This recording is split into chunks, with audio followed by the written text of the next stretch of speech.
myMU Cougar Clips is a series of professional development videos created and produced by Misericordia University.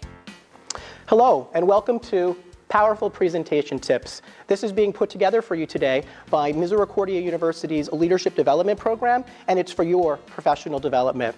We're going to talk today about presentations with a purpose, and we're going to do it in under 10 minutes. So let's get started. Before we talk about presentation tips, though, let's talk about something we all experience, and that's nerves.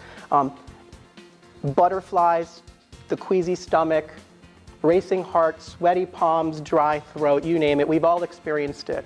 And if you get a little bit out of the caption there, today's topic is nerves. How to survive them, and you can see the little fish with all the piranha. And sometimes that's the way it feels. It feels like you're going out to talk to people who are there to sort of come at you. And that's not true. Everyone sitting out there has been in the same position you are. So the number one thing to know is that your nerves, it's natural. It's very natural. Everyone has them. You could talk to folks in the entertainment business who have been on stage hundreds and even thousands of times, and they'll tell you they get nervous. It's not a problem or a weakness. Everyone experiences it. It's how do you overcome it that really makes the difference. And if you look at the little thing up there, stressed, because some of us feel that stress, is really dessert spelled backwards. So if you put it in perspective, the stress should be there. It gets you up, it gets you focused, but you don't want to let it control you. It's natural, it's not a problem, and it's not a weakness. So how do you cope? Breathing. The number one thing people will tell you is breathe deeply before you present. It relaxes you, it slows your heart rate down, it gets oxygen to your brain, and it does something physiologically that changes the way you feel. Drink some water. Dry throat, fighting a little bit of a cold myself, dry throat is really tough, so have some water available. You can even hold the bottle of water. Just don't let it be distracting during your presentation. But drink some water. Smile. There's so much research that shows when you smile, not only does your audience relax, but you do as well. So don't hesitate to smile. Move around. We'll talk a little bit later on, in just a few moments actually, about some of the tips. And one of them is don't stand in one place. Move around. Your audience eyes need to move. They need to be engaged with you. So don't hesitate to do that. Chew some gum. I know that sounds crazy, but gum chewing does something, again, physiologically, triggers something in the brain and it calms you down. I wouldn't recommend keeping the gum in your mouth during the presentation. You should get rid of it, but it's a good way to get started before you present. And last but not least, and we'll talk about this at the end, the real way to overcome nerves is to know that you've planned properly, that you've prepared properly, and that you've practiced. That's one of the best ways to go into a presentation with a little bit of confidence, to feel comfortable with your subject matter, and it will in fact help you in terms of dealing with nerves. So what are the winning presentation tips that we're going to talk about today? And we'll go through them pretty quickly. Number one, start strong. It's really important that you get your audience engaged early on. It's not a fluke that when you watch a person, if you watch them on TV, they start with a joke or they start with a personal story or something like that. The reason they do that is to get their audience's attention, and that's number two. Engage and connect with your audience. They're there to hear about your topic. They're here to listen to you and engage with you about the topic you're presenting, but you need to capture their attention. You've got to get them early. Those first 15, 20, 25 seconds are so important. Take advantage of them. So start strong and engage and connect.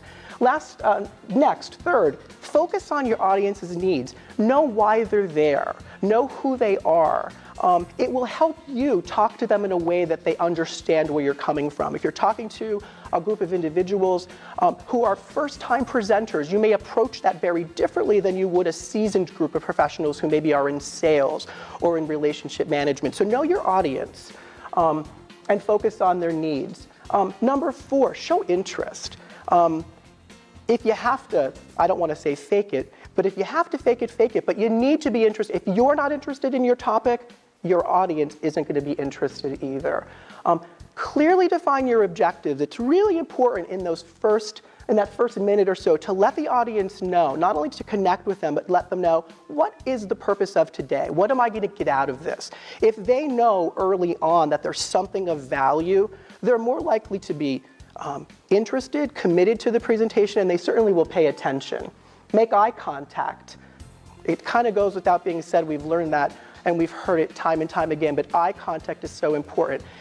If you're a nervous person, find the one or two people in the audience that maybe you know, maybe that you connect with. that are comforting to look at, but you want to make sure that you're making eye contact at some point with everyone in the audience so that they feel they're part of your presentation.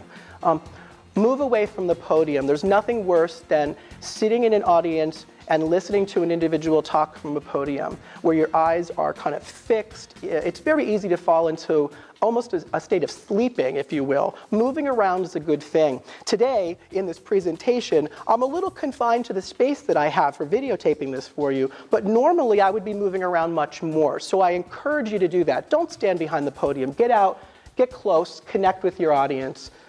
Smile and speak slowly. There's that smile again. Again, it relaxes you, it engages your audience, it gives your audience a sense of comfort.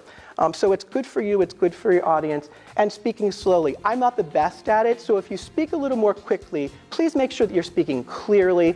And if you're speaking quickly, stop from time to time and ask if there's any questions. Does everyone understand where I am? Did you get that? Connect with your audience in that way.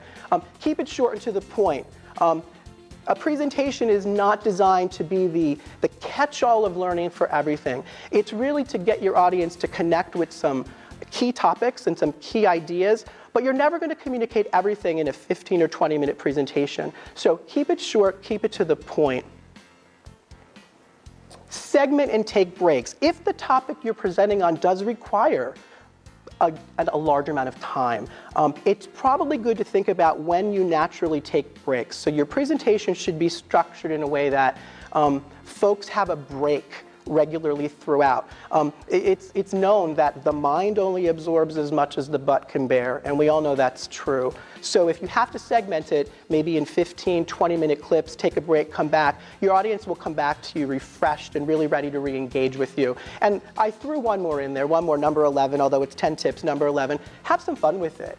It shouldn't be something, the opportunity to get in front of a group of people and share stuff that you know and talk about something you're interested in, it's a privilege and you should approach it that way. So have some fun with it. Most important of all, aside from those 11 tips we just talked about, most important of all is to plan, prepare, and practice. I can't say that enough. The better you plan, the better your presentation is going to be. Your audience is going to feel like it's polished. They're going to feel comfortable with you. Prepare, write notes if you have to, and every one of us have a different style. If you have to have some notes with you to remember key points, that's fine. Refer to those notes. Your audience isn't going to be concerned that you do that, but they are going to be concerned that you look at them, that you connect with them, and that you engage with them. So don't use the cards or your PowerPoint as a crutch. You need to still be able to share with them in a conversational way what you're talking about. And practice, and that can be done a variety of different ways. You can do it in your own head if you want to. You can ask a colleague to listen to you. You can ask a group of people to come in and you can practice a presentation in front of them. There's a lot of ways to do that. But it's true that practice does make perfect. There's no question that that's a fact. And last but not least, those are your powerful presentation tips in under 10 minutes. If you have questions, you're certainly welcome to contact me, Paul Nardone. I'm here at the university. You can also reach out to a member of the Professional Development Committee, and there's a lot of other folks on this campus that present incredibly well. So find those people, make friends with them, engage with them, and get comfortable doing what it is that you should be doing, and that's sharing information with your colleagues. Thank you, and good luck. To view this and other professional development videos, visit the Professional Development Committee portal within the Employee tab of myMU.